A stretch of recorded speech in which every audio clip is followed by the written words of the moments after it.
Hey Trekkies, it's summer, and you know what that means. It's time for Creation Entertainment's Trek to Las Vegas 2025. This year, the convention has been expanded to a 5-day schedule, August 6th through the 10th at the Rio Las Vegas Hotel. Meet all your favorite Star Trek pros in one place, and hey, maybe you swing by Vic's Lounge and you see our panel. It's a great way to meet people in person and have some fun with your fellow Trekkies. If you can't make it to Star Trek Las Vegas, of course, there's also other events around the country this year. Trek to Orlando, August 23rd through 24th. There's the Trek to New Jersey, September 6th and 7th. And finally, the Trek to Chicago, November 22nd and 23rd. We're looking forward to meeting as many of you as we can this year. So make sure that you get ready to trek to Las Vegas.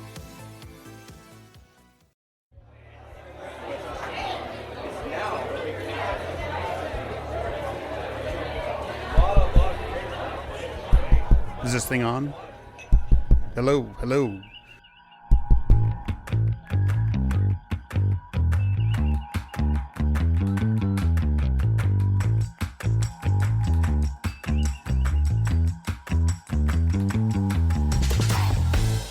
Welcome to Open Pike Night, the Strange New Worlds podcast where your personal logs are the prime directive.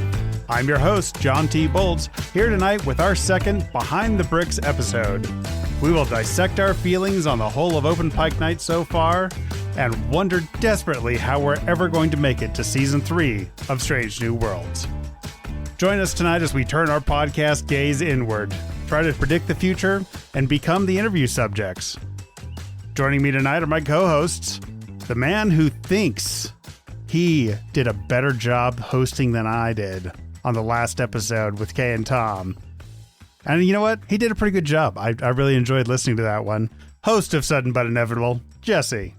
Well, thank you very much. I appreciate that, Producer John. All I was doing the whole time was an impression of you. So if it turned out poorly, it's actually your fault. But I got to tell you, John, it was just like the Season 2 premiere episode of Strange New Worlds. He stole the podcast out of Starbase, flew it away. Yeah. It's a whole heist situation. And then we got and drunk obviously at the end. Joining us is host of Green Shirt and Newbies Trek through TNG, Cameron. Oh yeah, that's me. I don't get a funny quippy intro. No, you quipped. You stole the quip. I quipped my way in. I heisted that quip. Yeah, I'll exactly. I was thinking about it earlier today. We haven't sat down to record an Open Pike Night episode in like 6 weeks. It's been a while. Are we still doing this podcast? I know. Is this still a thing? I think October was a bit of a unintentional break. Only sort of unintentional. We definitely did a lot in September saying, and then after this we can take a bit of a break. Yeah. So it was good for us, and we're glad to be back here behind the bricks and starting off our very long, probably the longest season we're going to ever have of post-season 2 shows. Mm-hmm. But that's not to say we haven't been doing anything. Of course, if you are a patron of Open Pike Night, you know that we have been doing weekly coverage of Lower Decks, as well as dropping some other bonuses to that feed as well.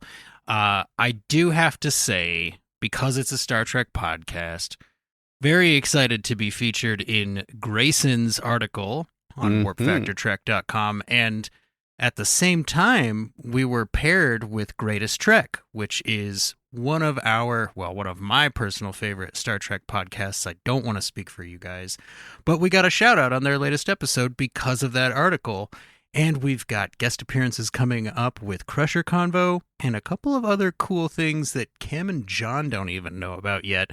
But all that to say, make sure you're sticking to your Open Pike Night feed, even in the off-season, because we are still dropping plenty.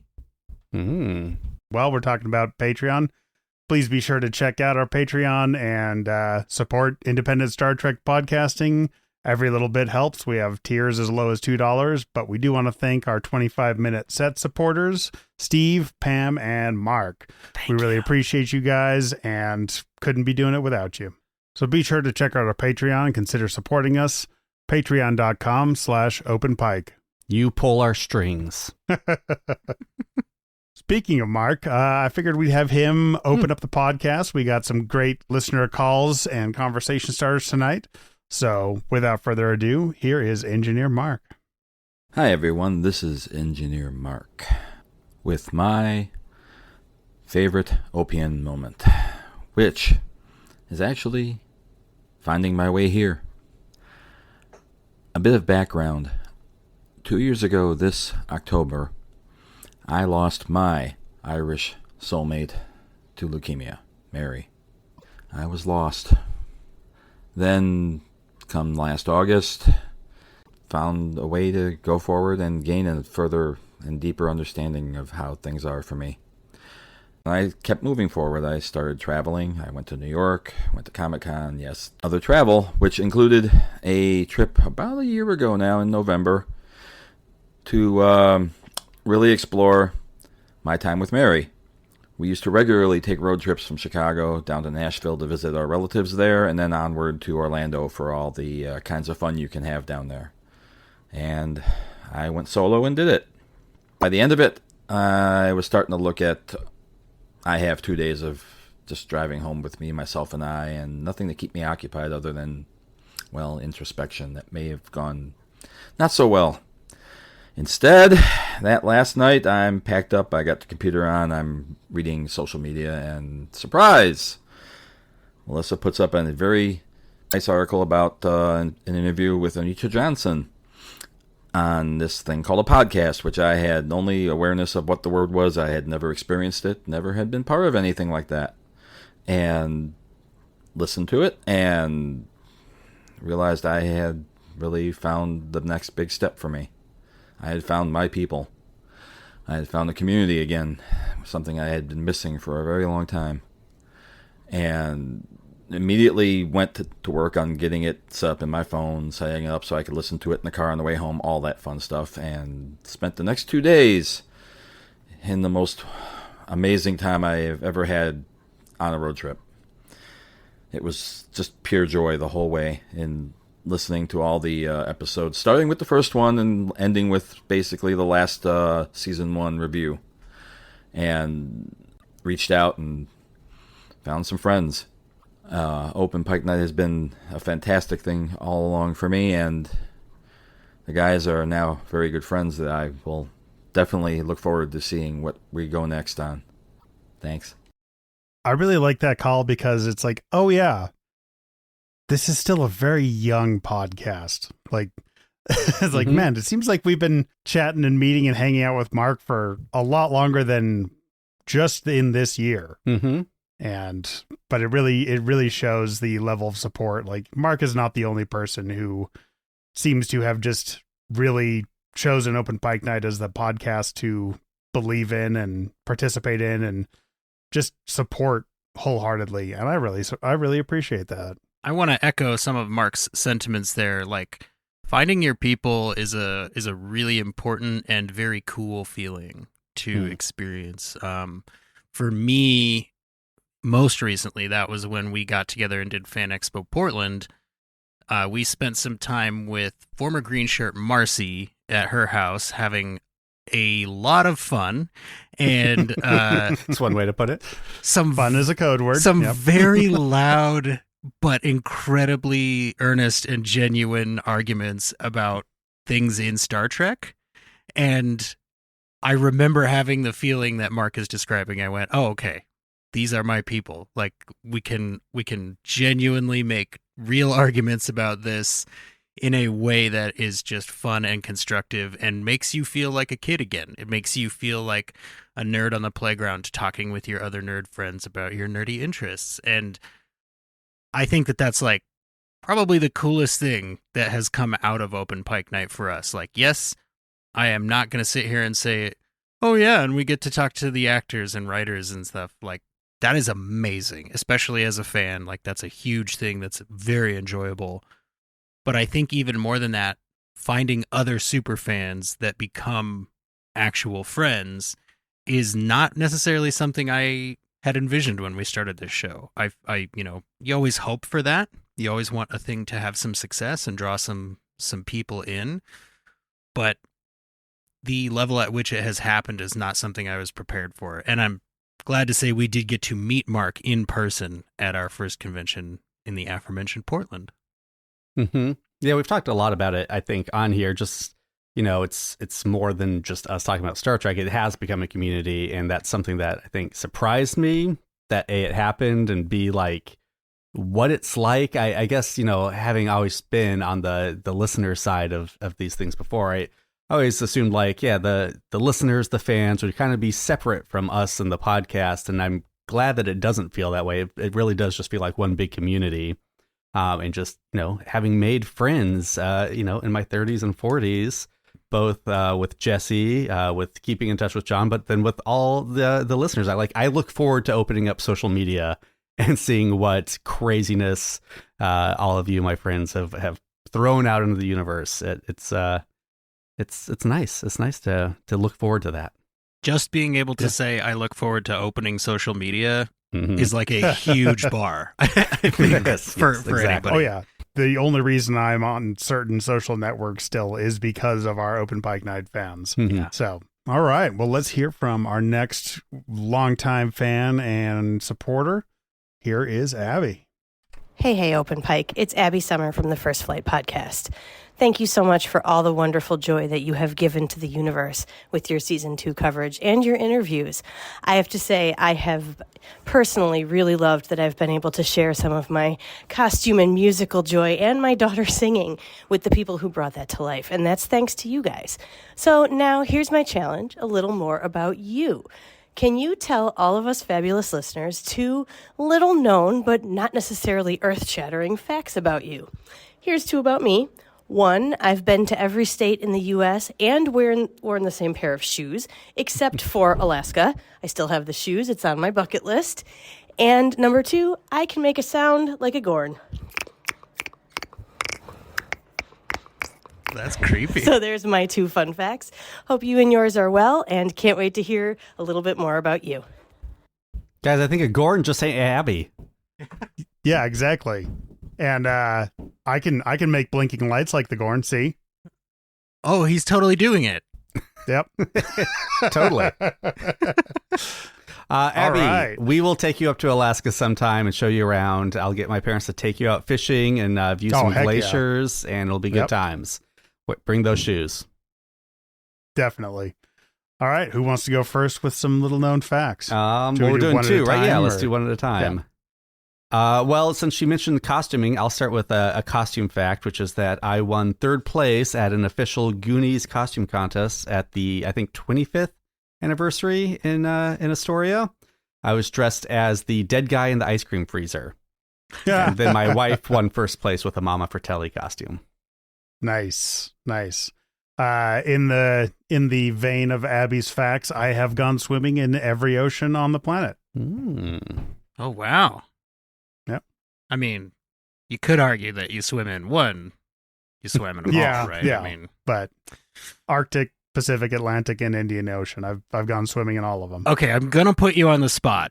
Which ocean is the best? Atlantic. Oh. I mean, Indian Ocean was pretty sweet. The Atlantic is warmer than the Pacific. The Arctic, it is not as cold as you would think it would be. It was the middle of summer, but it was on the oil field, so it's like not saying there was oil there. It's just like it's a gravel.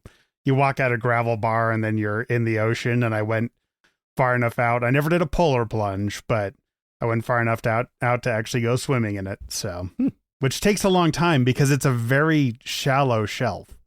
Like, yeah, you have to walk out hundreds of yards to get deep enough to actually swim a little bit. Suck on that, all you Pacific Ocean fans. Atlantic has better beaches too, man. They're sandier beaches over there. I'm sorry, but Indian was really nice, but it was like warmer than the air. Like it's like, oh, let's go take a dip in the ocean. Like this is not better. I thought this was a bit, but it's a good indicator that producer John does not do anything half-assed, and he will bring you details back. Like that is one of the things we rely on him for. Let's see. I was in the theater club in high school, and I think my biggest moment in that situation was I played Ernest in The Importance of Being Earnest. Yeah. And that was really cool because it's a cast of, I want to say 9 people.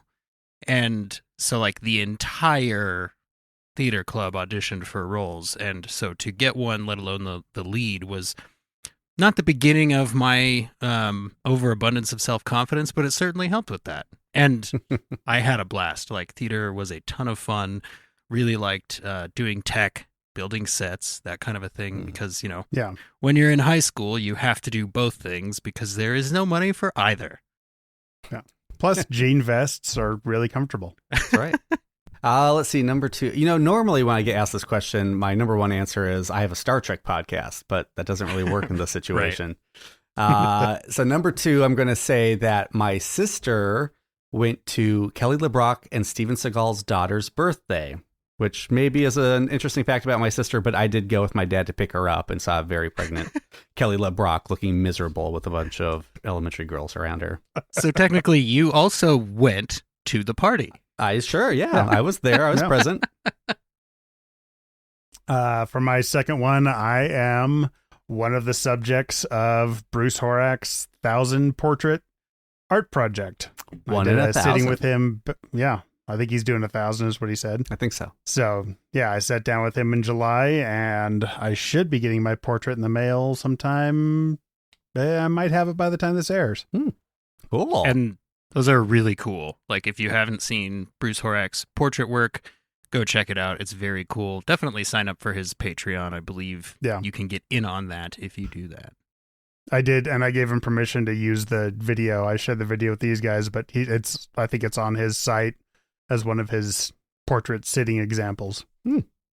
Yeah. John is tastefully nude. It is a great photo. Very artistic. He does have a stuffed Gorn right in front of his business. Yeah.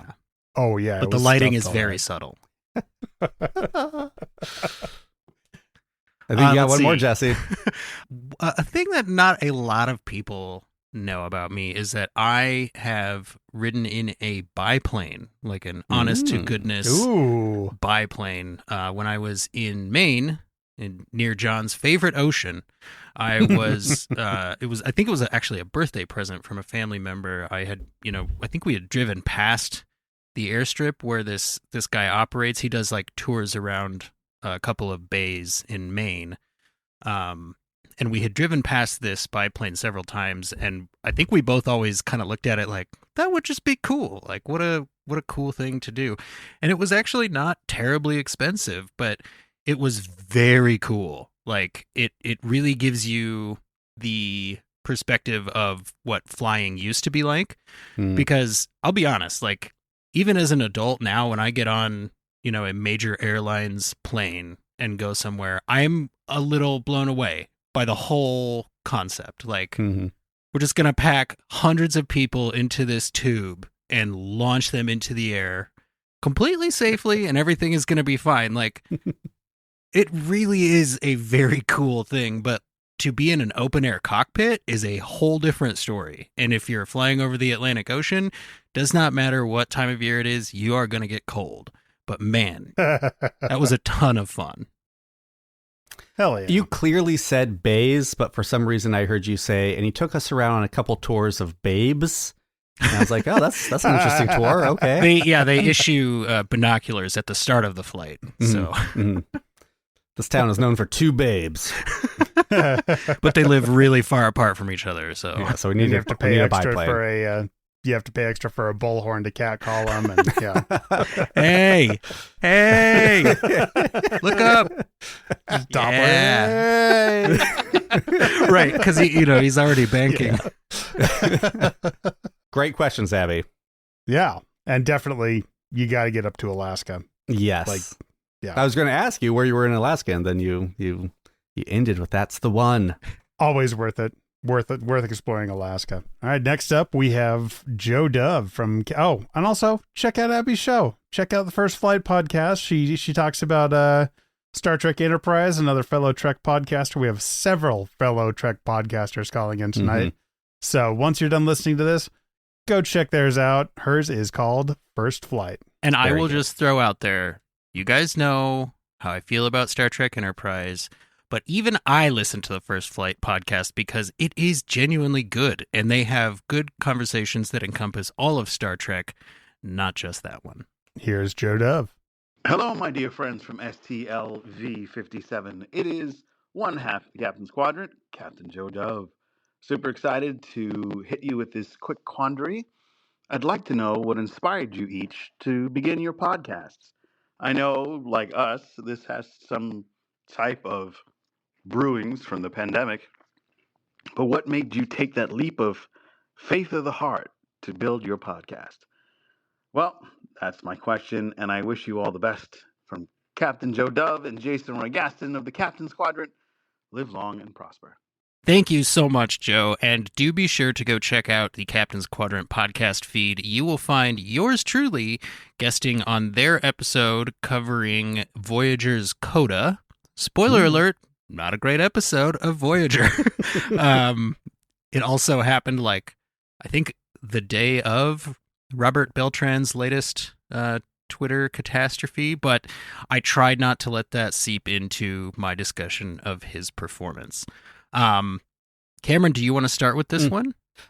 Sure. Well, I mean, the reason I personally got into podcasting, not with Open Pike Night, but with my other show, Green Shirt, a Newbie's Trek Through TNG, where I'm watching TNG for the first time, was because I fancied myself an independent filmmaker and spent pretty much all my free time working on movies, trying to make movies. Reanimate Her is one. What else have I got out there? Why can I not think of the name of any of my movies? All I can think of is Ungodly Brain of Doom, and I made that in high school. Here, let me look over here. Where are they? Baxter Kane, Another Bad Day for Baxter Kane. That's one. What's my fucking ninja zombie movie called, John? What's our ninja movie Zombie called? Bob and the Ninjas of Doom. Thank you. I was like, 3 Ninjas Strike Back? Nope, that's not it. Zombie Bob and the Ninjas of Doom, all those. But then I had kids, and I was like, shit, not going to have time for that anymore, but I need some sort of outlet. I need some project I can be working on, and I settled on podcast, not knowing that eventually I would have 2.5 podcasts, which take up just about as much time as independent filmmaking. So that's where I'm at. Yeah. You spend way less on props for a podcast, right?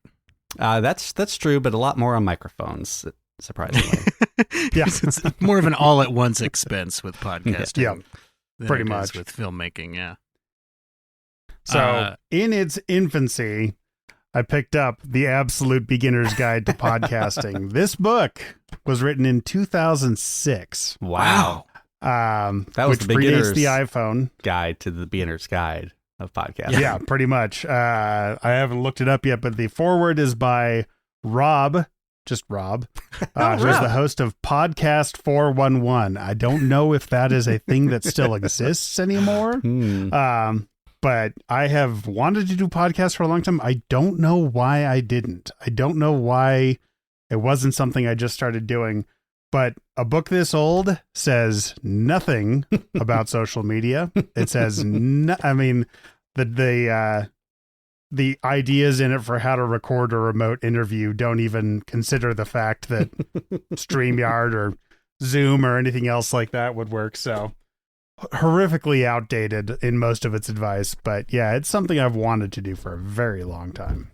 Yeah. Podcast 411 is still a thing. If by still a thing you mean posted as recently as October of 2020, which they did. Oh, wow. I mean, that's pretty good. Yeah. If this was 14 forward, years. that's 14, 15 years. That's pretty impressive. That And then they podcast gave has up. a full face of acne. Yeah. Well, I was graduating high school in 2006, so I was not purchasing my beginner's guides yet. But I didn't really get into podcasts until probably 2017, 2018. I have a friend who runs multiple podcasts. Josh, of course, the host of Quest Me, which is a Star Wars podcast. I know, I'm sorry. Had a couple shows and needed voices, and I have always been a talker. So he contacted me, and I did some podcasting with him, did some podcasting with a buddy of mine from school. And at some point, I started listening to Green Shirt. I think I had been through all of what was heard available. Yeah, I think I'd been through most of Star Trek: The Next Conversation, as well as The Greatest Generation at that point. And I was like, you know what? I kind of want more of that, but I've already listened to a couple of sets of people. Let me go find a new set of people. And let me tell you, there are a lot of TNG podcasts. So I feel really lucky to have ended up finding Green Shirt. And that just happened to sort of coincide with my foray into podcasting. And we guested back and forth on each other's shows a few times. And the rest, as they say, is Open Pike Night. Yeah, I mean, we've gone over it before, but if you haven't heard, we'll just kind of skim quickly. Basically, we were like, oh, there's a new Star Trek show. Maybe we should do a quick one-off podcast about a show that's not 30 years old. So we started Open Pike Night, came up with the name, kind of came up with the format because of the name, and that helped us grow a community. And pretty quick, we were like, oh, I guess this is not just going to be a 10-episode one-off. We should kind of keep this going. We could have had a 2-year break from podcasting, guys. But no, we have to interview people behind the scenes.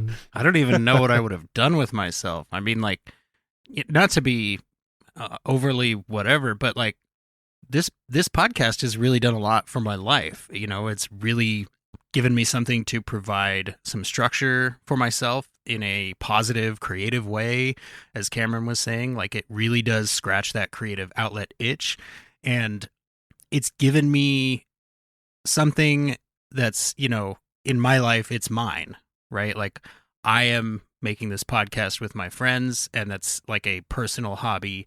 And so anytime there's, 15 or 20 minutes on the weekend that I have to myself, I can go on Twitter and do something for the podcast, or I can slap a graphic together, and then my wife can ask, hey, how are your podcast friends? Like, it really has just been a very positive part of my life, and it's opened avenues that I did not expect, as we mentioned before. Like, we got to meet freaking Anson Mount in Las Vegas and hang out with him in the back room. Like, that was mind-blowingly cool, and none of us set out going, let's track down Anson Mount. Like, it's a thing that happened as a result of the effort we've put in. And there's kind of no more rewarding thing than to create something and have it resonate with people. So that's why we always say thank you to the listeners and the supporters, because you guys make this so much better. Like, I have been on shows that I know nobody listened to, and that is a difficult thing to do. But podcasters will still do that. Like, we need the outlet. So just to know that we're not actually yelling into the void is a beautiful, beautiful thing. It really is. It really is. Now, Cam did come up with an idea for Behind the Bricks Part 2, where we would ask each other questions. So who wants to start? I can take it if you guys want. Take it, John. All right.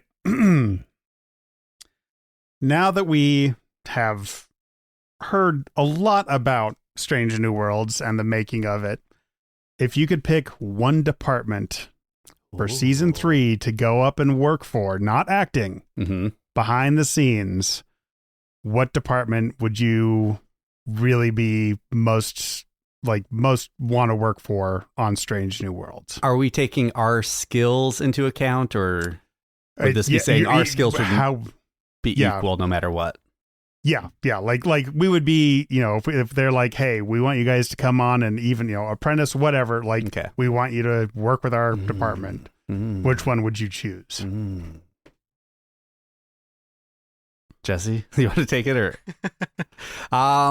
So, I mean, my knee jerk would be editing, because I like editing a lot. That's always kind of been one of my favorite parts of filmmaking. But like, yeah, you kind of want to be on the set, right? Like, you don't, editor's going to see all the cool footage and deleted scenes and bloopers. But I mean, after talking to Bernadette Croft, like, costuming, maybe she'd be fun to work with.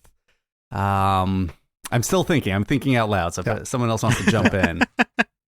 I'm still having a hard time narrowing down, because yes, recency bias, but also just costuming sounds super cool, and especially with what we talked about with all the 3D printing and all the new technologies going into it. And the costumes are iconic, but we learning haven't how to use that AR wall would be pretty freaking cool. And we haven't talked to the production designer yet. We're working on an interview with him, but I mean, it's got to be that, right? Like to work on the props, to come up with alien props, to work on the phasers, the chair, it's got to be that. It's got to be that. And so props. I'm going to say props department.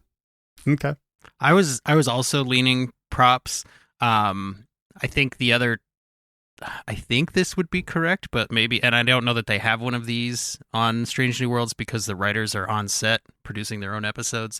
But the script supervisor, the person that's making sure that the story on screen is matching up with what is written, because then you get to talk to everybody on the set. Like, you get to talk to actors. They may ask you like, "Hey, what's the next key?" Like, I don't know. Maybe that's, head in the clouds style stuff, but I feel like it's sort of a head in the clouds style question in a good way. Is. Yeah. I just, anything that would allow me, I think, to be in the proximity of that set would be huge. And I agree though that props would be a ton of fun. Like you would be able to put things on the screen that you could point to and say, I put that there on that screen. Like that would be really cool. I think I'm going to have to choose costuming. Like it sounds like it would scratch so many satisfying itches for me creatively to be coming up with that stuff. Like, yeah. Mm-hmm. Yeah. Hard to choose one though. I've been working on our Bernadette interview for a written article, and just going back over that. It's like, oh yeah, she is infectiously fun. And like, she makes what she's talking about sound so much fun too. Yeah. All right, let's hear from another caller. Here is Jesse from the Crusher Convo podcast. Hey guys, it's Jesse from Crusher Convo. I wanted to say thank you for all of the support you have given Michelle and I during our own podcasting adventure. You guys have been amazing, and we honestly could not do this without you, so thank you again. I do want to ask one question. What have you learned while you've been doing Open Pike? That's it. I'll talk to you guys later. Bye. Guys, these are good questions. Like, what's your favorite color? Something I could just answer. I'm going to have to think about this. That's a good question. I will go ahead and answer that. I have learned that there is no substitute for a good team. Like, if this show were just one of us, it would not function the way that it does, nor would it be probably as much fun as it is. Podcasting can really quickly stack up into just a list of tasks that you need to get going on right now. And it's a constant, struggle to keep up with that. And remember, done is better than perfect. But the way that our show runs, with the three of us contributing our talents where they're most useful, I think is just a great setup, because Cam and John don't need to scroll through 200 replies on Twitter. I can do that in my downtime, and I like talking to people on Twitter. And I can't really get an entire recording setup ready to go in 3 minutes flat the way that John can. And I can't really write the super insightful process-based questions for interviews that Cameron can. So it all seems to work so well. And I see a lot of other podcasters, like not in our circle, of course, but a lot of independent podcasters on social media will put just every once in a while, like, hey, how do you fight burnout? How do you keep up? How do you keep your passion for your show? And that's not something that I've ever had a problem with Open Pike Night. It's like, I just keep going because it's not difficult. And I know that the team is there to support whatever I need.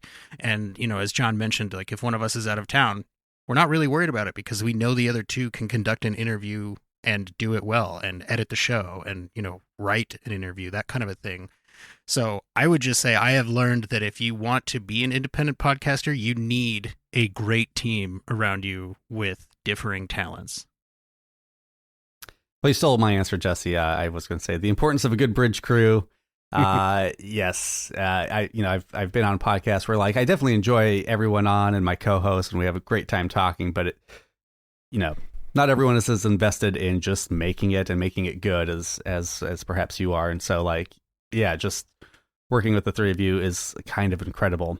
But you said all that very well. So I will also say, I think what I've learned is that, kind of going back to what we were saying after Mark's call in, that, you know, it's just the product itself is not all I am proud of or excited about. Like, knowing that it's rippled out, knowing that we've inspired other people to get into podcasting, knowing that, like, yeah, Jesse and Michelle, you know, we have a collaboration chat room where we all talk and share about ideas, and knowing that, yeah, it's not just Open Pike Night, that there is a community, that there are other podcasts because of it. I didn't think that would fulfill me as much as it does. I'll second both of those, and I will say, I have learned that people are going to listen to your podcasts if they want to, and people, you know, there's no leading a horse to water either way. You can't even, it's just like, if they find it and if they like it, they will listen. Make your podcast for yourself. Yeah. But also, don't apologize for existing as a podcast. Like, we're going to do 10 episodes this season. We were going to do an episode about each Strange New Worlds episode. And then it's just like, all right, let's send a random email to a random actor and see if they say yes. And they said yes. I was like, oh, yeah, if you just ask and, you know, approach it with like, yes, we are doing, you know, we're here, we'd like to talk to you. A lot of people will say yes.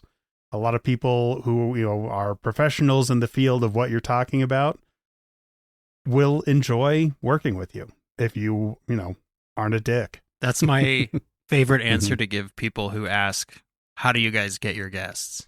I go, we ask. Like, yeah, there's literally nothing else to it. We're not, you know, we don't know somebody in the industry who's like able to contractually obligate people to come on our show. We just ask, and we ask in an honest way. And we've learned over the year, we've learned who to ask and how to ask, and they've gotten better, and we're still learning. But from there. Yeah. I mean, our first interview with Melissa Navia, we asked at the end, like, "Hey, did we do that right?" And she was like, "Yeah, sort of." She's like, "Yes, but do this." Yeah, yep, yeah. She yes-anded us. Yep. Yeah. And it was specifically like a technical details thing. It wasn't like, yeah, but don't ask me such open-ended questions. Like, she genuinely seems to have had a great time when we saw her again. She was very, very sweet. Like, it's one of those things, like I keep saying, none of us figured that it could, and I don't want to say it this way, but like, it's kind of easier than I thought it would be. Like, yeah. And I think that comes from the balance that we have as a team. And like John was saying, we're doing this for us because we are podcast fans, and we're like, let's do this. Well, and here's one thing I learned. You know, we did the Melissa interview, and that was our first interview, and we didn't really know what we were doing, but we're talking about it, and we're like, well, we're call-in show. We want to include our callers, and we all thought we were being really smart. I don't think having them call in with questions will work. That would kind of break up the flow. How do you, like, you know, respond to each question and tell a story when you just have these other random questions coming in? How would that wouldn't work? And we patted ourselves on the back for like realizing that wouldn't work ahead of time. And then we tried it a little bit on the next one with Matthew McFadgen, and then just went straight into it on our next one with Bill, I think. Yep. And we're like, oh shit, that totally works. Not only does that work, but like the interviewees love it. Love it. Yeah. Love it. Like, I will absolutely, I was wrong. Yeah. I was flat out wrong in saying like it won't work to have them ask questions. Like, you guys, our listeners, have made our interview subjects like almost cry with happiness at your fun calls. And so I was saying that because Melissa does want to come back on. She's told us as soon as the actor strike is over, she's like one of the first ones we're excited to have back on. And it will be primarily your guys' call, since we didn't get to do that last time. Like, we really want to share your voices with her and your questions.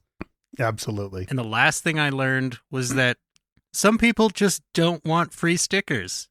And you can't take that personally, because within 5 or 10 minutes, you might be talking to Anson Mount in an exclusive interview. Like, and that guy's going to have to watch you score that interview after having turned down real your time. stickers. Yeah. Like, you guys, you got to celebrate the wins when they come. And that felt like a W to me. Hell yeah. All right. On that note, let's hear from our next caller. Hey guys, this is just completely off the top of my head. I'm still a little bit buzzed, a little bit Star Trek drunk from the season finale of Lower Decks. I mean, it was just a perfect episode of Star Trek, not just a perfect episode of Lower Decks. It was a perfect episode. Like, normally I come away from an episode with like, I don't really believe that too much, or that seemed a little weird, or, and then you write it off, whatever. I've got nothing. I have no notes for this episode. It was so ridiculously good. I'm so happy with it. I'm trying to be not spoilery, even though this is going to air much long after it's been on TV, but oh man, it was good. I just feel so satisfied by the whole thing. Just incredible. So my question for you guys, now that Lower Decks is over and we are in a lull, essentially, until 2024 at the earliest, which is not that far away, but still, we're in a lull of Trek. So what are you guys watching in the meantime? Doesn't have to be sci-fi. It really can be anything. I personally am going to be enmeshed in Great British Bake Off and all of the Christmas baking challenge shows that are on the Food Network. But I'm also looking forward to, I'm in Scavenger's Reign right now, which is fucking incredible. Doctor Who, of course, For All Mankind is coming back. So what are you guys going to fill your Star Trek hole with in the coming months? Later. We got to start a new podcast, Grayson. Guys. The Star Trek hole. The Star Trek hole. Which is what the name of the file he sent was. So, yeah. Nice. Grayson, I just want to say thank you for asking that question, because I listen to a lot of podcasts and a lot of them will end with a segment where they talk about what else they're watching. And I have two thoughts about those that exist simultaneously. One is, I'm not tuning in to listen to you guys talk about show X. I'm listening about show Y. Why are you telling me about show X? This is dumb. But also I'm like, I want to do this on my own show because I just want to talk about other shows too that I watch and love. So thank you for giving me the opportunity to do that. There we go. So I will. Yeah, I was going to say, do you want to follow that up? Just last night, I'm behind. My wife and I are catching up. I'm like, why are more people not talking about The Wheel of Time? This show is amazing. Season 2 has been incredible. 1 had its ups and downs, but 2 has just been the first. I think we're on episode 5 now. It's amazing. It's so good. It's everything I want in a fantasy show. Love it. Need to start Loki. I'll be watching that. The Amazing Race just started. This is the first season. My wife and I have watched a lot of it in the background because it's always just like a good show to put on when you've got kids running around the house. And it was one that we were not going to pay attention to. And then over the season, we're like, no, we're really big race heads now. And so this is the first one that we're actually watching in real time and having to wait a week between each. One of these days, I hope to get one of these guys to run the race with me because they're both Paramount, right? So, I mean, Star Trek and The Amazing Race, like, wouldn't they want Star Trek podcasters on? There you go. So we'll see. We'll see. Yeah. You'd have to, like, make every response in your talking heads like a Star Trek reference. I know, yeah. Really I'd have to like write them down on my palm, and then it'll get all sweaty in the, Southeast Asian heat, and it would be bad. Oh, one more. We're also watching Goosebumps, which is, I'm surprised by how much I'm enjoying that show on Disney Plus. It's really good. It blends the serialized storytelling with like just episodic Goosebumps stories really, really well. Okay, good. Because I was curious how they were going to do that. Have a serialized Goosebumps, because it's also starring Star Trek Picard alum Issa Briones, right? Oh yeah. I haven't seen Star Trek Picard, so I don't know. Yeah. Oh, spoiler alert, Issa Briones is in it. Okay. You can find that out from IMDb. I'm glad he mentioned For All Mankind. I love that show. I'm looking forward to it coming back. I also need to check out Foundation. I keep hearing Foundation is really good, and definitely is a show where they're like, we don't care if anybody understands what we're talking about. We're going to talk about math for 20 minutes, and it's going to be really, really riveting. So I'm curious to check that out. Other than that, man, I might. Are you going to watch Silo? I was actually kind of thinking of. Are you going to watch Silo? Oh, I mean, or have you? I'd like to. I kind of want to wait because Fallout is supposed to be coming out in April. That's good. That's going to fill Fallout our TV show. Star Trek downtime. Yeah. So I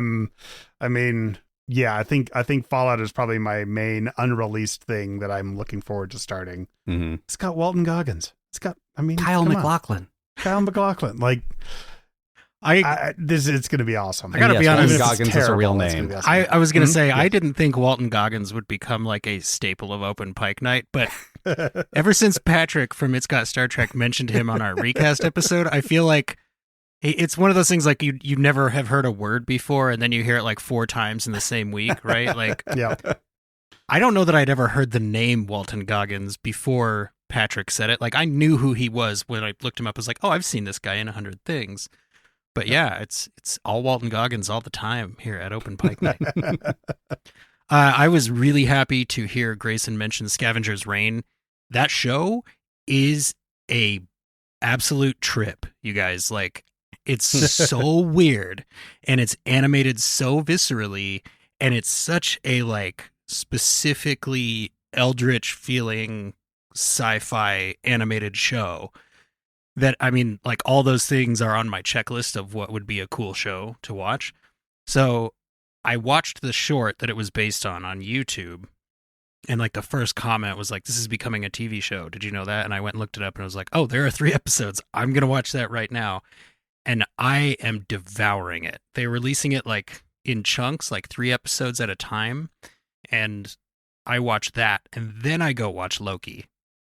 I gotta say, I think the second season of Loki might be better than the first season. The first season had that really good, solid mystery all the way through it.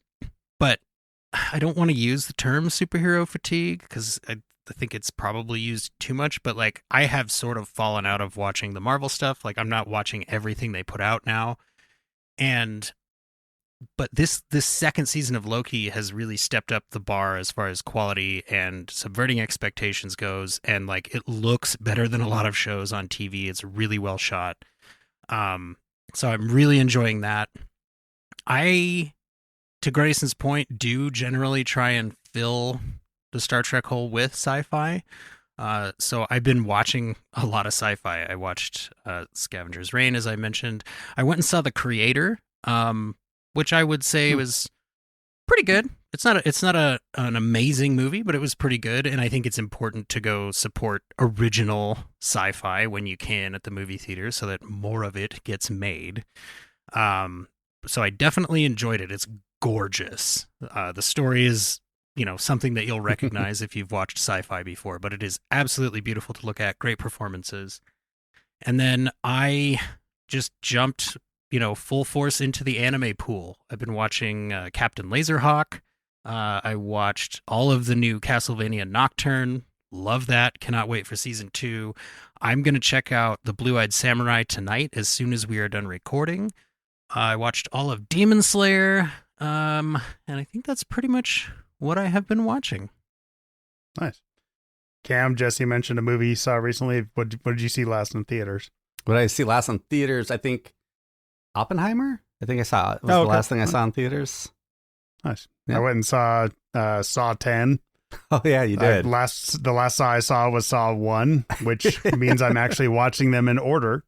Oh, really? Really? Mm-hmm. Yep. And yeah, actually, I mean, not awful. The main takeaway, all I'll say is the main takeaway from that movie for me is it's an indictment on using older medical equipment that doesn't work at a certain speed. But that's all I'll say. Yeah. All right. All right. Who's got the next question? Oh, well, since we're talking about movies, I'll ask my next question. John, Jesse, who would you cast as each of us in an Open Pike Night movie? When they make No Off-Ramps, the Open Pike Night story. Time crystals, the Open Pike Night Stage. That was definitely on the list. Okay. I spent some time on this because obviously I want to give hilarious answers, but I don't want them to come across as insulting, obviously, because I respect We're you all guys Danny a lot. DeVito. So everyone is Danny DeVito, and no, I really did give it some thought. I looked at a lot of pictures. I thought about the stuff that I had seen recently, and for John, I came up with Jesse Plemons. He's got a quiet, intellectual integrity about him that I think fits well with John. And Cameron, I picked John Leguizamo specifically from Romeo plus Juliet. I'll take it. Yes. Wow, that's some energy. Now, of course, you happen to have shaved your facial hair for this recording, so you look slightly less like I had been picturing John Leguizamo. But about 3 weeks, my meager amount of facial hair will be back. There's that like youthful, jovial energy that I think really elevates everybody else's comedy game. So that's kind of where I was going for that. I'll take it. And then for me, I mean, just Jack Quaid. Like I identify with him a lot. Really loved him in Scream 5, I think. And just some of his line delivery in the various projects that I've seen him in, I'm like, that's very similar to how I am. And I think he really brings that like honest, genuine wonder to things. Like he seems to really be enjoying himself in every project he does, and I'm having a ton of fun here. Nice. All right. I went with choices of people who I thought could really inhabit the roles, like actors who would spend time with us and really try and be like, I'm going to be this person. So for Cam, I chose Jake Gyllenhaal. Okay. And I think he could very much embody the Cam energy and drive. And I think it'd be fun to see him playing a Cameron. I think his Jesse, Far From Home mystique, maybe. Yeah. Yeah. Somewhat mixed with his Jarhead. I don't know. Yeah. I'll let you stew on that. Yeah. Jesse, I chose Daniel Radcliffe. Oh, very cool. Yeah. I think it would be really fun watching him play you. And for myself, I went with somebody who I've always enjoyed watching, and he's like a couple years younger than me, but I think he could pull it off. I went with Lucas Black from, well, I guess he was in Jarhead too, wasn't he? Was he? Sounds right. Yeah. I know the name. What's he from? Yeah. Tokyo Drift. I was going to say, isn't he the Tokyo Drift guy? Yeah. Taken over by Black Oil at the beginning of X-Files Fight the Future. If you haven't watched X-Files Fight the Future, watch that. It was his first movie role. But yeah. All right. Let's see. Well, for me, I asked my wife. I always think, ooh, I know. Millie knows me too. Yeah, I always like to throw out Adam Scott for myself, but in my wife's words, his forehead's too big and his nose is too small. So she nixed that. I don't know what that means. She always says Joshua Jackson, or in her words, Pacey for me. So I'll take Pacey. Okay. I'll take Pacey. Yeah. Not Josh Jackson, but Pacey. That's right. Exactly. I've got two for John. I've either got Liev Schreiber or, and this, my wife again helped me with this one, Ray Stevenson. So you're the or the hot guy from Rome, as he's often known as. And Jesse, I was having a hard time narrowing it down to one, so I've got three for you, Jesse. Maybe you guys can vote on which one's best. I've got Glenn Howerton from It's Always Sunny in Philadelphia. I feel like he's got some energy there that could work. Mikey Day, SNL, and the host of Is That Cake? Is That Cake? That's Cake, whatever that show's called. Yeah. I feel like, and I know this guy's not well known, but as the future man fan that I am, I had to say Derek Wilson, who plays Wolf in that. Pretty sure he had Jesse's hair and facial hair and hair at one season, and just has that kind of manic energy as well. I could see that. I'm gonna have to go with Derek Wilson. Derek Wilson felt right to me. Yeah. And speaking of Daniel Radcliffe, if you have not seen the Weird Al movie, seriously, go check that out. Like, he inhabits that role. It is very impressive. Roku will not stop telling me to rewatched that movie. I was going to say, I think we watched it together, or at least part of it. I think so, yeah. Yeah, fantastic, fantastic film. All right, well, let's hear from another caller, another fan of Open Pike Night. Hi, Open Pike Night. It's Newman from the Movies for Days podcast, Space Hippie Extraordinaire. First of all, I just want to say thank you all for doing this show. It's brought so much joy and entertainment and engagement amongst this whole community. I feel like I'm connected now to folks that I've never met and might not ever meet in person, but we've still shared this whole thing, and that's because of you a lot, and that is really cool. And so thank you for that. I did want to ask, because you have gained such great access to so many excellent stars and craftspeople, artists, making these great shows at what I would consider a very high prestige level, when you're trying to begin reaching out to artists to maybe come on your show for an interview, what's square one? Where do you guys begin with that sort of thing? Also, a little personal question. I'm considering starting my own Voyager rewatch podcast next year, and I'm kind of workshopping ideas for titles. I would love it if you take 2 seconds and weigh in if you like one of these more. Justice for Tuvix, a Voyager rewatch podcast, or We'll Always Have Tom, Paris, a Voyager rewatch podcast. That's what I got. Thanks again. Take care. Kapla. Live long and prosper. Newman the Space Hippie out. Well, I'll take the first part of that, and then I'll pass it off to the guy that actually does it. But the way that we start with picking a guest is somebody puts them in our business chat and goes, would we like to talk to this person? Do we think we have a shot at talking to this person? And then once everybody agrees that yes, we should totally go for that, John or Cameron, if you'd like to step in here. Well, step one was, I think, just getting IMDb Pro, I always say, is the biggest help, because that usually lists agents and publicists, which is who you want to go talk to first, which is what Melissa told us. The problem is sometimes the publicist is the right person, sometimes it's the agent, sometimes it's the representative. The manager, yeah. Manager, yep. So, and they don't always have the email, so sometimes you got to do some Google research on the company they work for and try to find out what their email format is. So that's all, I don't know, steps 2 and 3. But then the other step, I think, John, and I think you went a long way in this, is just kind of crafting a professional sounding first impression. Yeah, send a good first impression. Do not make it too long.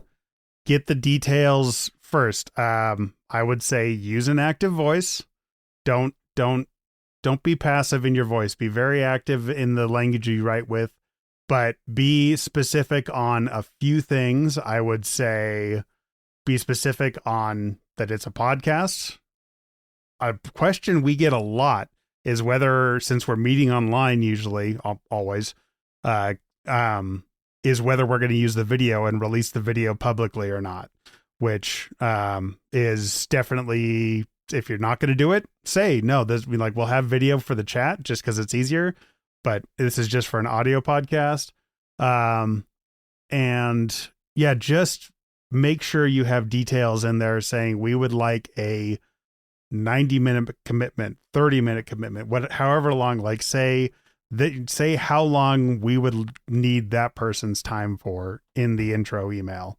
And then Jesse did really good work. We drew up a, what do we call it? The press kit. Press kit. Yeah, we made a press kit, which is a PDF. I think if anybody ever wants to see what we have as a press kit, it's not something we're going to keep secret. It lists like just the top stats for downloads. We've got fact sheet on there about what the show is. And then I think we put a quote on from a recent, just a great quote talking about, from one of the actors, or, we borrow some prestige. It's like, yes, we've talked to your coworker. Would you like to talk to us too? And that's what I'd like to bold what we're asking for. We want them on such and such date, or to discuss such and such. We want them on the podcast. Bold that. And then I always put a list of other people we've talked to and bold all their names. I feel like if they're going to read anything, read what we want them for and read that, we've got some cred, some street cred. Yeah. And I've seen that from other people. Like, if you've talked to other people, let us know so we can, so we know what you're all about. Yeah. Send some references. And that's part of that social credit that you will build up by doing interviews and by having a show. One other thing we also put on there is it's just like an indicator of, here's kind of our social media presence. We have this number of followers, we have this amount of interaction on links that we post, that sort of a thing. So that in the event that we get a, super detail-oriented person reading this document, there's a lot there for them to digest, and they can really get a picture of our show. But to Cameron's point, we do have all of the other information in big, bold letters all over the press kit, so that if somebody were to glance at it, it not only looks professional, it tells a story of a professional show. Yeah. Now, keep this in mind. I haven't watched Voyager, but I got to go with we'll always have Tom Paris. I absolutely gold. Will always have Tom Paris. It's gold. It's series specific. Tuvix is one episode, 2 episodes now if you get the Lower Decks one, but we'll always have Tom Paris. That makes sense for we're talking about every episode of Voyager show. And it sounds like a rewatch. We'll always have it. And beyond that, I believe that Justice for Tuvix, the social media handle, is already taken by somebody who specifically really wants justice for Tuvix. It's mostly jokes and stuff. Right. But so I believe that one is taken. But the added benefit of going with we'll always have Tom Paris is that there are going to be some people looking up that episode of Lower Decks and finding your podcast instead. So, I mean, that seems like a win-win. Okay, let's hear from our next caller. Here is Michelle. Hey, Open Pike Night. Thank you for all of the great content that you've been bringing on the pod and the Patreon, particularly that Star Trek 6 watch along with Davy Perez. That was super fun.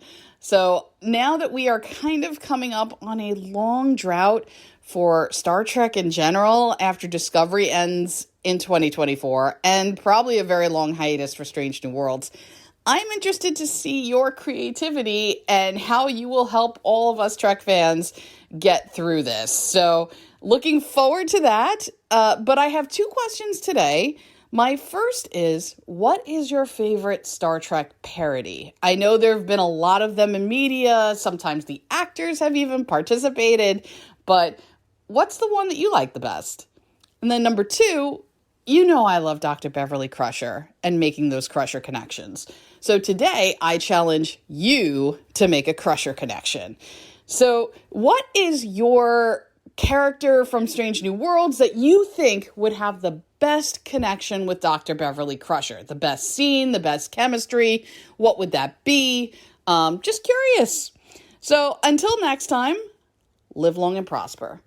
Well, should we tackle the last part first or the first part first? Let's do last part first. Okay. I'm going to say it before you guys do then. I'm going to say Una, because I want to hear them just geek out about musical theater together. Ooh. Well, and I think that's a really good answer because they both have a lot of experience with having to kind of keep their feelings to themselves. And that's true. I think that was one of the thoughts that I had as I was going through characters in my head. I'm going to go with Pelia because I like just the level of light that would be on that screen would be almost blinding. And I feel like they both have some good experience in, I guess, what now we would call old Hollywood, pre-streaming Hollywood. They know the industry well, and they're both just masters of their respective crafts, and they're both multi-talented people. Like they don't just act, right? So I think I would go with Pelia. Wow. I was going to say Nurse Chapel. Like I could see her being someone that medical, doctors in Beverly Crusher's time looked up to, oh yeah, pioneering medical. And I could really see a fun, touching scene. I don't know. Somehow time travel happens. Chapel ends up on the Enterprise D, or Crusher ends up on the Enterprise, and a conversation about, or a young Crusher, just inspiring. Like, oh yeah, this is what it means to follow your passion, and this is what it costs to follow your passion, because they both deal with those, especially after Subspace Rhapsody for Chapel. It's like, yeah, what you want to do can be amazing, but everything comes at a cost, and they're both characters who learn that lesson again and again and again. And Chapel could teach Beverly the ethical way to take shortcuts right through living tissue by reaching into somebody's chest and squeezing their heart manually. As for favorite parody, let's see. I mean, I made a Star Trek parody in high school, I remember. I don't remember much about it. I remember the names. We went straight from Mad Magazine. We had Captain Jerk and Potty and Boner. And this was high school? This wasn't middle school? It was like ninth grade. It was ninth grade. It was Alaska, so yeah. It was Alaska. Alaska's ninth grade is like the lower 48's sixth grade. Yeah.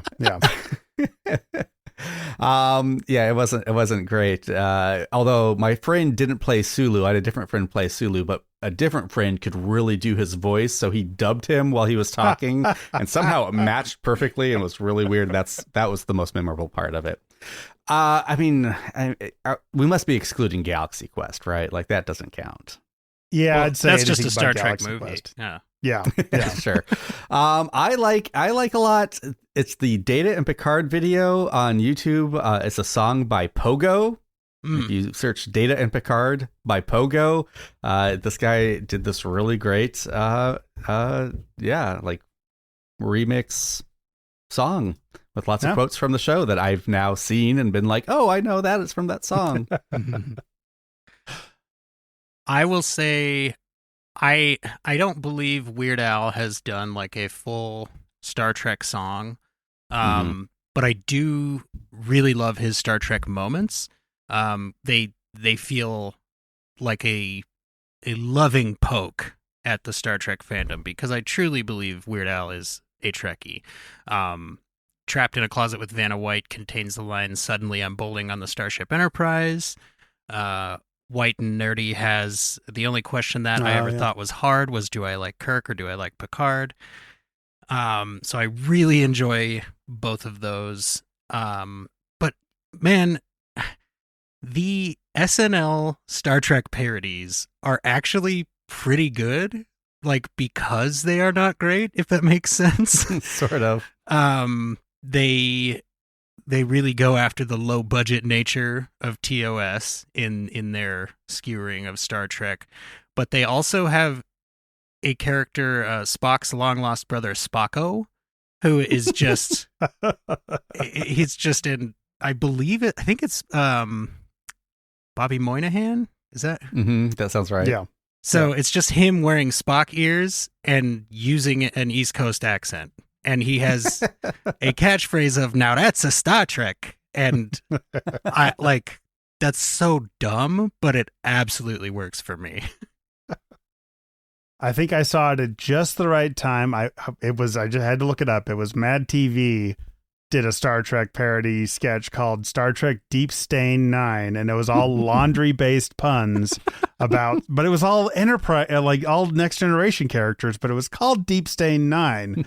And the moment that still sticks in my head is LaForge is having a hard time making something out with his visor, and somebody comes over and just pulls a lint, like clearing a lint trap out, but just pulls a lint strip off of his visor. And I'm like, that is like a core memory for me of peak Star Trek humor. Because if you think about it, it's like that visor had to get gross.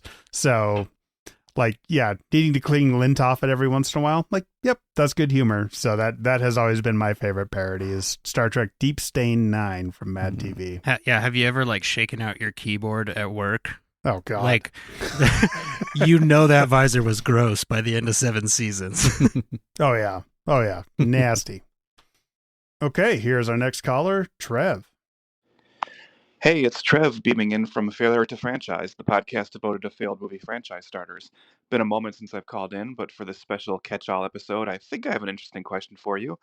We obviously love our Strange New Worlds cast, and we would never want to see them recast, but we do know there is a Kelvin universe in Star Trek. So I'm curious, if there happened to be a Strange New Worlds crossover with the Kelvin universe, what actors would you like to see play the Strange New Worlds characters? Now, we obviously already have a Spock and Uhura in the Kelvin universe, but the other characters, are there any actors you could see playing the Kelvin versions of our Strange New Worlds crew? So, for instance, I was thinking, there was some talk earlier a few months ago about how Timothy Olyphant had apparently been up in the running for Kirk in the J.J. Abrams Star Trek movies. I actually think Timothy Olyphant would be a great Kelvin universe Pike, so I could see that being one. But what about you guys? Any of the other characters? Can you think of other actors that might be fun to take on those roles in the Kelvin universe crossover? Just thought it'd be an interesting thought experiment. All right, talk to you guys later. Thanks. Okay. Yeah, if they met up in a crossover and saw different versions of themselves, that's an interesting take on it. Yeah. Yeah. Now, we excluded Spock and Uhura, obviously. Pike, I was kind of on the fence about. We have a Kelvinverse Pike, but if you had to recast, I figure he counts. But I kept my choices to La'an Ortegas or Mbenga or Una, people we really, really haven't seen in the Kelvinverse. I'll go first. I chose Una, and I chose Kristen Wiig. I thought she would be a fun alternate universe. I think she could pull off the same level of like gravitas, that Rebecca Romaine pulls off, and could also have the more smirking fun of being closer to TOS. And the more smirking fun of the Kelvin timeline, I think, is fair. Yeah. Yeah. Well, I refuse to recast Ortegas, so I did not pick for Ortegas. But I did mention I had seen The Creator recently, and I think John David Washington could absolutely pull off Mbenga because, the dude has great range, he has the intensity, and he has the physicality down that you require of whoever is playing Mbenga, and he's really good at delivering made-up jargon with veracity. Like, he was in Tenet. Watch Tenet. Yeah. It's like, okay, you sound like you know what you're talking about. Exactly. None of us can tell. And but you need that in a doctor. So that was my first pick. And then I have another one, but I want it to be last because I think it's really good. So Cameron, what do you got? Yeah, I kind of was toying with Winston Duke for Mbenga, but it didn't feel quite right, and yours is much better, so I'm glad I didn't stick with that. I feel this is a little maybe obvious on the nose, maybe not. I don't know. Michelle Rodriguez as La'an. I think it would be a lot of fun to see the two of them, her and Chrissy Chong, get into a fight with each other. I think she's got the soulfulness, the physicality, and can bring a little humor to it when needed. Sweet. As we've seen in D&D. Yeah. I love that none of us picked the same character. All right, Jesse, hit us with your last one. Okay, so I will make an honorable mention here. The internet, with a capital I, has asked that Matt Berry from What We Do in the Shadows be allowed to play Cybok. And so after Parth Ferengi's Heart Place, I went back and watched all of Garth Marenghi's Dark Place, and it solidified for me that Matt Berry absolutely needs to play that role. He has that perfect, ability to walk the line between self-serious but outwardly kind of goofy. And I think you need that for Cybok. And I say that with all respect to Lawrence Luckinbill in Star Trek V. I think he did a really good job. But here's the one that I kind of caught myself off guard with. Let's recast for the Kelvinverse Admiral April with Sirach Lofton. Right? Oh, that'd be cool. Come on. Jake Sisko as an admiral. Yep. That's why I know the name, of course. Have you seen him with a beard? The dude could pull it off. Yeah. He's got some intensity in his headshot. I don't know. I haven't seen him act recently, but that's a look in his headshot. Yeah. I could absolutely see him pulling off an Admiral April.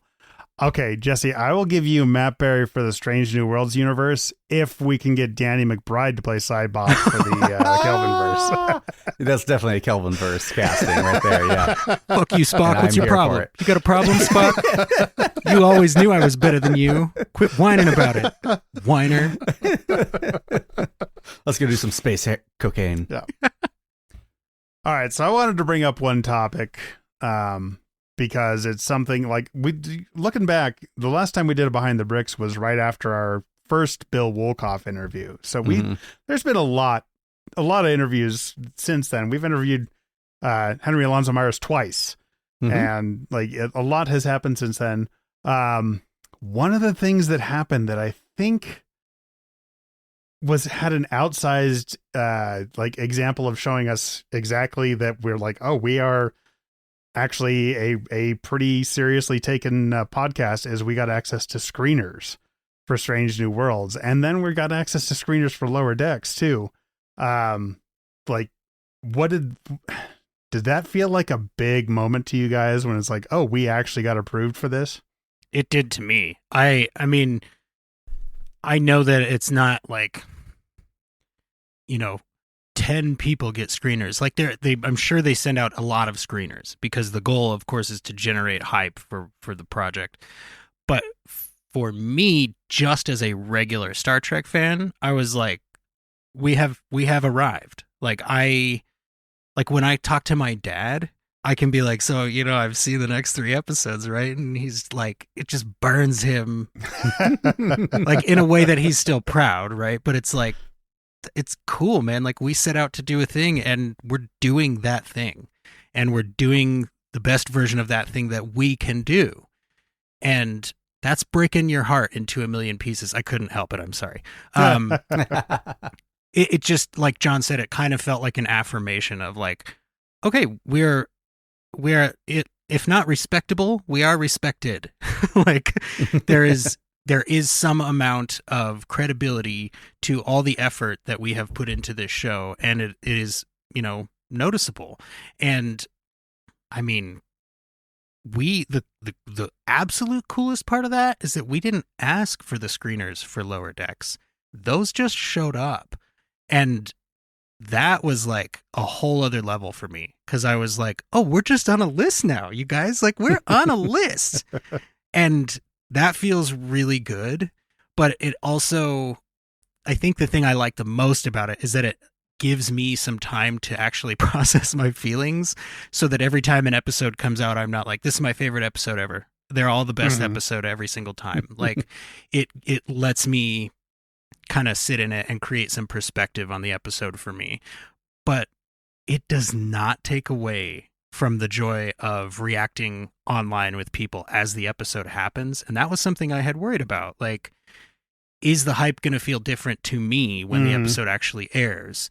And it doesn't. It's just so much fun. And if anything, it gives me like an extra day or two to put my memes together. So like, what more could a Star Trek fan ask for? I think being a DVD baby, the getting the Blu-rays early to review was the one that felt big to me. Like, ooh, we're reviewing physical media. That was fun. Bernadette Croft sent us like a ton of behind the scenes photos and concept drawings and stuff. Like, I mean, it does feel like we have arrived. And I really wish this show didn't take so goddamn long in between seasons.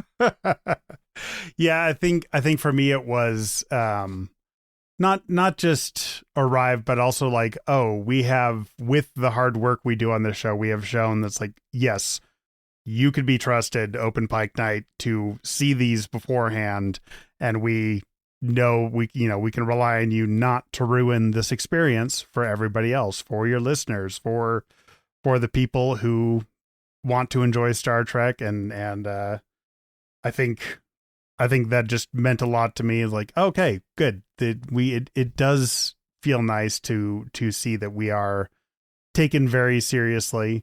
I will say my favorite moment having to do with like talking with other people who have screeners was in Vegas, and somebody is like, oh yeah, in this place, if you want to do it To Catch a Predator, all you do is like have somebody say, hey, I've got screeners if you want to come to my room. Like, yeah. From an additional fan perspective, like that's a really good point, because, I have been listening, as I mentioned, to The Greatest Generation and Greatest Trek for a really long time. And when they started getting screeners, you could hear the joy in their voices and how excited they were to, be part of that group.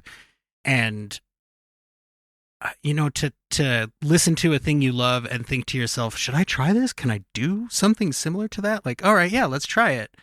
And then to have it end up, and obviously we're not in the same space as they are. It's like a world famous podcast that supports their whole lives, and that's very cool. But like to even be able to talk with Ben and Adam at Star Trek Las Vegas, as you had mentioned, John, and say, hey, did you guys watch your screener yet? It felt very validating. And I think it's just because, like you said, it feels like the effort has created a lot of fruit for us. And, with any creative project, you hope to get to enjoy the fruits of your labor. And I feel like for me, that's where we are. Like, I get to watch Star Trek early, and I get to talk about it with this huge, supportive community of people. I get to meet people who Star Trek means a lot to. I get to meet people whose stories line up with real life stories of mine. Like, it really cannot be overstated how cool it is to be part of a community, that kind of sprang up out of nowhere. I mean, there's always the Star Trek community, but to have your people, as Mark was saying, just feels so good. And I feel like that was the moment where I was like, okay, guys, we can keep this going forever. Like, yes, there may be years between seasons every time there's a new season of Strange New Worlds, but we're going to keep plugging away. And as soon as that actor strike is over, we've got people we've already asked to come back. We've got feelers out to all kinds of writers. We've got all kinds of cast and crew interviews still to come. So to answer Michelle's question, you do need to stick around because there will be plenty of interviews. Oh, yeah. There will be calls for listener calls throughout the duration until, up and through season 3. By the time season 3 comes out, we will have created 5 episodes to each of, one Strange New Worlds episode. We're probably going to be over 100 episodes by the time I think so. Season 3 happens, which is crazy because there's only 20 episodes of TV, but all right, Jesse, what's your question for us? Okay. So I was glad that Grayson asked what we had been watching, but I hadn't heard the comments before we recorded, and that's what I was going to ask you guys. So I thought to myself, well, what else do I fill my Star Trek hole with? And the answer, of course, is video games. So is there something that you guys have been playing? It doesn't have to be new. Is there something that is taking up some of your video game time that you really feel people would enjoy? I will start and say that I have almost 100% true ending completed Sea of Stars, which is an old school style RPG. Like, it looks kind of like Chrono Trigger if it were a little smoother, but it's still like 16-bit graphics. And the music is divine. It has the old school mix of anime and video game chip tunes that you really, really loved out of that era of Super Nintendo gaming. But it's snappy and responsive. It's got a great story. It's got really good characters, which I think is hard for any video game to pull off. And I have been having a ton of fun with it. And outside of that, I really want to play Cities Skylines 2. Part of the reason I haven't started doing that is I feel it might be detrimental to my social life. All right, if you're younger than 35, you might want to turn this off now because it's time for an old man rant. So I finally got around to playing Breath of the Wild, Legend of Zelda. A few months ago, my son was like just kind of getting into Zelda, and I was like, oh yeah, well, let's get this new game. It's 5 years old at this point. And yes, it lived up to all the hype. One of the best video games I've ever played. It was amazing. I just finally kind of finished it for the most part, not 100% complete, because fuck those Korok seeds, a couple months ago. I'd gotten him Tears of the Kingdom as soon as it came out, but I kind of took a break. I was playing some, not StarCraft, XCOM, The Enemy Within, I think. XCOM 2? Well, XCOM 2, and then there was an expansion that has just a ton of TNG actor voices in it, and that's super cool. But I've kind of dwindled off that because there's a lot going on in that game, and I never know what I'm supposed to be doing at any minute. And that kind of goes into this. So then I finally started up Tears of the Kingdom, and I'm like, I don't know, guys. I don't know if this is the game. Like, all the crafting. Does every game nowadays have to be a crafting game? Like, just give us the open world adventure that you did so well. And it's almost a clone of Breath of the Wild, but then they add in all this fucking crafting where like every weapon I have to get, then I have to decide like what I'm going to attach to the weapon because I feel like that's part of the game and I'm not playing it right unless I'm doing that. And there's like the new powers of your arm like just make no sense at all. Like, why would this weird technological race have these powers where you can float up through the things above you, other than that they're trying to do like this weird vertical game? I know that's their layout. I don't know. It's just like so many games these days just try to be everything at once. I am the biggest Fallout fan, and Fallout 4 was just like, just pick a lane, guys. Like, this doesn't need to be a base building game. And if you're going to make a Fallout base building game, make it a base building game. Don't make it like 20% of the game. I don't know. Anyways, I've also been working my way through all the old Zelda games with my kids. We just beat A Link to the Past, which was the last Zelda game I played before Breath of the Wild. I just started the Game Boy one, Link's Awakening. It's not the redo, because I know they re-released it recently with new graphics. No, I went old school, and I'm having kind of more fun with that than Tears of the Kingdom. Yeah. I have not played. The most recent video game I played was Super Mario Kart, but it was the Super Mario Kart ride at Universal Studios with the VR Mario Kart battle. Very, very cool. Like, that was an incredible game. I haven't played a lot. I have been actively avoiding Starfield because I know I will lose too many hours to Starfield, and I don't have those hours to spare right now, but I'm gonna play Starfield at some point because it's Fallout in space, basically, is what I've heard. But I'm with Cam. Definitely pick a lane games. I would say for Fallout, New Vegas did it right with you just cram a bunch of the same weapon together to repair it, and you can put some mods on it, but you weren't building bases, you weren't doing all this other stuff. And I would say like Starfield haunts me because I will start playing it sometime. Cameron, you have got to play Sea of Stars if you like old Zelda. Like, I'm sure, yeah. That's just all there is to it. You can beat most of the game in like, I don't know, 30-ish hours. Like, it's a really good game to come home to every night for a few weeks and spend a couple hours with, but not, no life it. And I think, I really think you would love it. Genuinely think you would love it. And probably. I'm just going to give a shout out to Bloodstained, Ritual of the Night, because I'm a big Castlevania fan, and to have Iga back doing a Castlevania style game that was actually funded by fans is a ton of fun. It's not a new game. It came out a couple years ago, but definitely check out Bloodstained, Ritual of the Night if you are a Castlevania or Metroid fan. And I know I've said in the past that I've never played a Zelda game. That's not true. I realized I have played Link's Crossbow Trainer that came with the Wii crossbow remote mount thing. And you know what? That game was really fun. That was fun. Great story. It was super fun.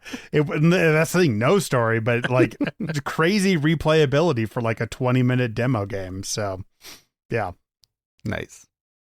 All right. We have one caller left for tonight. Here is Zoe from Backlook Cinema returning. Open Pike Night. This is Captain Zoe Richardson of the USS Cinema.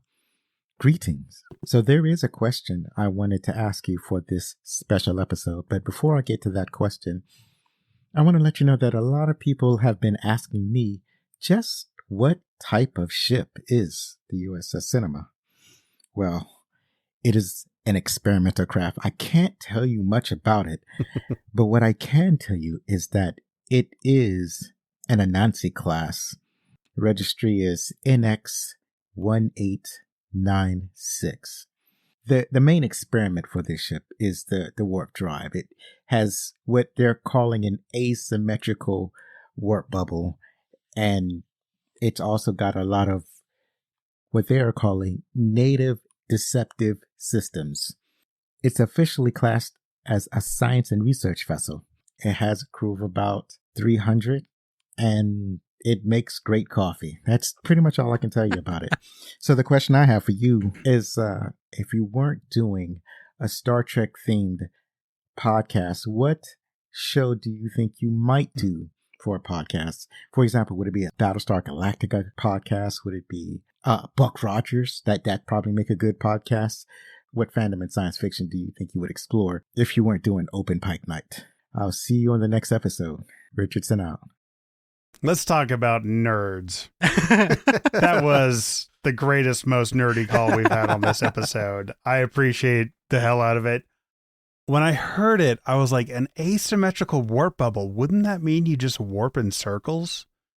Like, wouldn't that, like, if your left tires were bigger than your right tires, like, wouldn't you just... No, it's like a drag racer. Like, if the front of your car is lower than the So back it's got like of a your warp car. spoiler to keep you... Yeah. Nice. Yeah, okay. Is there some warp nitro too as well then? Heck yeah. It seems deceptive. Yeah. I will just ask you guys to think about this while I answer Zoe's question. What class of ship is Open Pike Night? Ooh. Okay. I'm not nerdy enough to answer that. I really liked the Anansi class drop there, Zoe. That was really cool. So let's see. I have a history of doing shows that only lasted one season. Raised by Wolves did not. I think it was a 2-season show, but it should still be on, and it isn't. If you have not seen Raised by Wolves, like very, very fun, like weird vibes to the whole thing. I had a blast with it. I think I was getting some like Bethesda game kind of vibes, like lots of faction play going on. It was just really, really pretty to look at on top of all of that. I'm a sucker for a good visual. And, you know, it would be an easy-ish podcast. Like, you'd only have so many episodes, and then you would be done with it. That's literally what we said about Open Pike Night. Yeah, but, like, Strange New Worlds is still on, air quotes. Yeah. So it's, you know, I feel like it might be a fun side project sort of a thing to do, especially because it seems like maybe John did not enjoy Raised by Wolves, so it would be good to have him on the show and we could discuss. Absolutely. That would be fun. Hey, let's take an idea for a whole season and cram it into the pilot episode of the show and then go from there. Anyway, I would have to go like with two alpha wolves fighting the whole time. Pretty much. I would have to go with the Venture Brothers. I would be doing a show about now that it's complete, sadly. I would love to do a show about the Venture Brothers discussing, the early seasons. Like that show first premiered almost 20 years ago, and 7 seasons in a movie, and it's got some 20 years ago attitudes, and even the creators have acknowledged, like, yeah, the first season. I just heard a great interview with them recently, but. I'd go with the Venture Brothers, and I would say the class of ship, since I'm going to be recording as a guest on Zoe's podcast tomorrow, talking about Alien 3, I would go with a Sulaco class. Nice. Aliens 3. I think I'm on record as saying I still want to someday do a Lord of the Rings podcast. That's not sci-fi. That's definitely out there. Not a show, though. I do the movies. So I could do a Lost podcast. I think that would be a lot of fun. It would give me a reason to rewatch it, which I've been meaning to. I've got the glorious box set that looks like the island and had mysteries hidden inside of it. So I could do that. I could do an Avatar: The Last Airbender one if that meant finally getting Jesse to actually watch the show. So maybe I have to do it someday just for that. But I think, I love doing TNG because there's so much to make fun of it, but so much to celebrate about it, and so much they did right and so much they did wrong, but just because of the time and the constraints of the medium. So more cheesy than that, probably more to make fun of certainly than to celebrate, but maybe Hercules and Xena. I could get Marcy on and we could watch some of those. Yeah.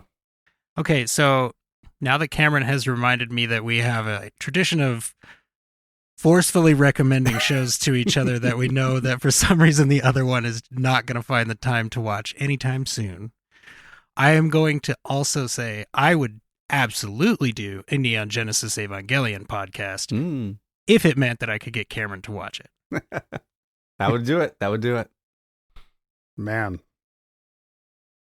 Could I force you guys to watch all 10 seasons of Jag if I did a podcast about it? Right. I would say it's like maybe Cop Rock. We've talked about that from TNG. So, just because so many guest actors have been on that. I know, like, after one episode, we'd be like, this is not as fun as we thought it was going to be. But so if you did a Lost podcast, would you do it in the style of the show where, like, okay, this next episode we actually recorded 5 days ago, but it comes out after episode 1. Like, would you do? I am not enough of a project manager to keep track of that now. The rest of the punchline is, or would you make it up as you go along? Hey. I haven't seen the show. I just know that that's a thing people say about it. So a little bit. But I'm like, everything is made up as it goes along. Like, that's how it works.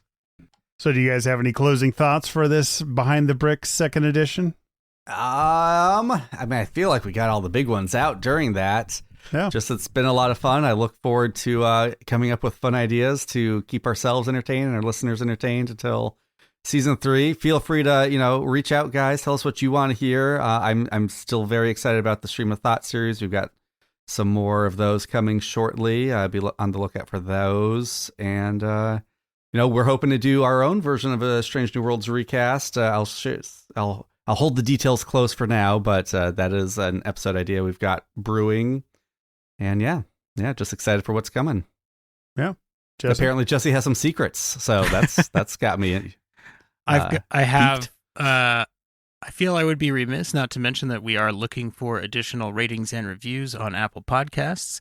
We're giving out another one of the 2022 Hallmark Enterprise ornaments, so make sure that you go and leave a rating and review. If you've already done so, update your review, and that will get you in as well. And for those of you that have won stuff from us, I believe everything is in the mail or has been mailed by this point. I will double check my list.